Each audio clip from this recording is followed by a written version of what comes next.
Samuel Charles, ele pergunta, legal, até porque a gente está falando sobre o Fortaleza, quando você saiu do Fortaleza, chegou aí para a Arábia Saudita, não é isso?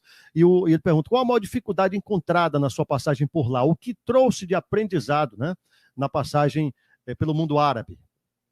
Cara, a minha maior dificuldade que eu encontrei lá, Caio, foi a questão da língua, né? É, do, Rapaz, eu é, imagino, deve ser uma bem, loucura, hein? bem difícil, loucura mesmo, né? E assim, a gente foi muito, assim, muito difícil para mim essa questão, porque tinha um intérprete, mas para muita gente, não, isso acabava que dificultando um pouco, né? Mas assim, eu trago que eu trago de aprendizagem lá, cara, que lá assim, é algo que aqui no Brasil a gente precisava ter o que eu vi lá, que eu presenciei lá, que eu vivi lá Por exemplo. em questão de estrutura, de condições realmente para o atleta, do clube, né? Cada clube ali com sua. Lá o clube que eu estava é um clube da segunda divisão, como se fosse Série B aqui. E aí eu consegui jogar contra todos os clubes lá que estava na nossa divisão. E todos os clubes que eu joguei lá, todos tinham a sua própria arena, tinham seu próprio estádio para jogar. Então, algo assim que você começa a analisar, que você começa a ver, pô, por que que no Brasil não consegue ter isso aqui? O clube ali não tinha essa, o clube vai sair daqui para jogar em outro estado porque não tem condições de jogar aqui no seu próprio estádio. Todos os estados com muita estrutura para os atletas, né? Muitas condições para os atletas desenvolver o futebol, campos muito bons de treino, então é algo que eu trago assim de aprendizagem que poderia ser implantado aqui também, e a questão também de calendário, né?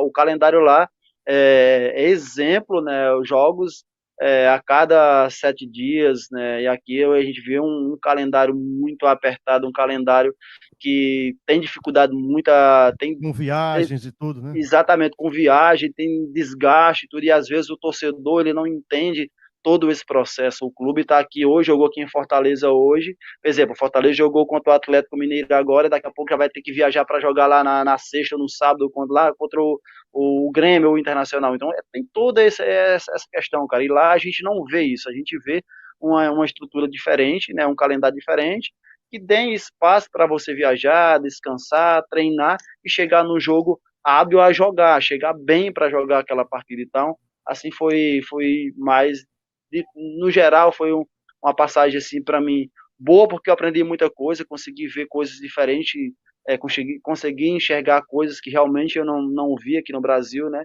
E que a gente pode, quem sabe um dia implantar isso aqui no Brasil, trazer, pegar como exemplo lá esses campeonatos, né, a estrutura que tem lá, claro que a gente sabe de diferença de países, né, toda essa questão que tem, mas que pode ser implantada aqui no Brasil também. E chegou a aprender alguma coisa da língua de lá ou não dá nem para arriscar um boa noite? Dá nem para arriscar o boa noite. Pelejei, busquei todas as formas, tentar aprender pelo menos Peleja, eu gostei do seu pelejei, pelejei. Pelejei. pelejei de todas as formas para aprender alguma coisa, mas não sai nada, nada, nada, nada, realmente é bem difícil, bem complicado mesmo. Complicado, complicado. Agora, lá como é em relação à torcida? A torcida pressiona, mas também não. É outro exemplo para a gente de comportamento? Como é? A diferença é que ninguém sabe se o torcedor tá xingando ou tá ali aplaudindo, não consegue entender, né? É, Mas o torcedor ele é, assim, bem presente mesmo no estádio, eles realmente eles vão pro estádio, lotam os estádios lá, né? Só que a diferença é que eu falei para você, ninguém sabe se eles estão te criticando, se estão te elogiando, você não consegue entender, né? Mas assim, algo bem legal de você ver eles no estádio, né? São um pessoal super receptivo também, né? Então, você sai de campo, a única coisa que dá para entender é que eles batem palma, deve ser aplaudindo alguma deve coisa ser assim, bom, né? né? Deve ser bom.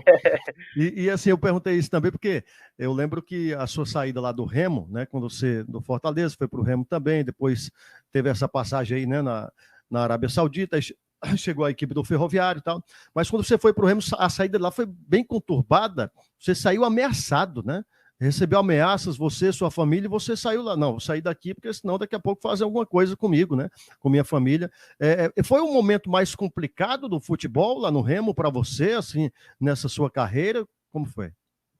Caio, para falar a verdade, chegou um ponto que quando começou a acontecer tudo isso aí, né, eu parei para pensar. E no meu último jogo que eu fiz pelo Remo, a gente foi jogar em Curitiba, contra o Curitiba. E aí foi lá onde eu tomei a minha decisão, né? Porque foi 3 dias antes que aconteceu todas as ameaças, de ameaça para mim, para minha família, dizendo que sabia onde estudava, onde minha filha estudava, que sabia o horário que minha esposa saía de casa, que ia buscar minha filha, que dali começou meio que a me refletir, eu comecei a pensar bem, e ali eu tomei a decisão de realmente sair de lá do Remo, sair de Belém, né? E eu cheguei, eu não minto isso para você, às vezes converso com algumas pessoas, conversei com o meu empresário também, e eu cheguei não, eu não quero mais futebol, porque chegou algo que jamais eu vou admitir, que é a violência e a proteção da minha família, e que se entre a proteção da minha família e o futebol, eu prefiro a minha família, eu não quero futebol. Eu realmente pensei em largar o futebol, sair do futebol, porque eu acho que eu entendo o torcedor demais, porque o torcedor é muito emotivo, mas quando parte para a violência, eu acho que já aí já não é mais torcedor, já são É, vândalos, já perde qualquer já razão. perde qualquer Passa a ser, razão. exatamente, Né? passa a ser errado, né? Para criminoso, Exato, enfim. exato. Se você quer cobrar, o torcedor tem direito de cobrar, tem direito de ir lá, de cobrar no estádio, de criticar. Tudo isso aí eu entendo, porque é do torcedor e o torcedor é emotivo. Mas a partir do momento que o torcedor parte para a agressão, querer ameaçando a família dos jogadores, ameaçar o jogador, isso aí, eu já sou contra isso aí. E foi algo assim bem difícil para mim, né? Quando eu tomei a decisão de sair, eu conversei com o presidente lá do Remo, conversei com o diretor, eles pediram para mim esfriar a cabeça, que não, isso vai passar, isso é uma fase que a gente está passando, mas a gente vai superar tudo isso junto. Mas para mim ele não dava, porque estava em primeiro lugar o preserve pela segurança da minha família. E eu não sei com quem, eu não sei quem estava falando por trás de redes sociais, não sei quem está por trás de redes sociais. Então, Sim.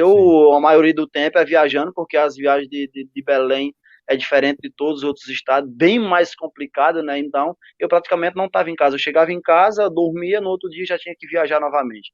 E aí, quando eu chegava em casa de viagem, já dormia e ia concentrar para jogar. Depois da concentração, eu já viajava novamente para jogar fora. Então, a minha família estava totalmente desprotegida, estava só, não tinha minha proteção.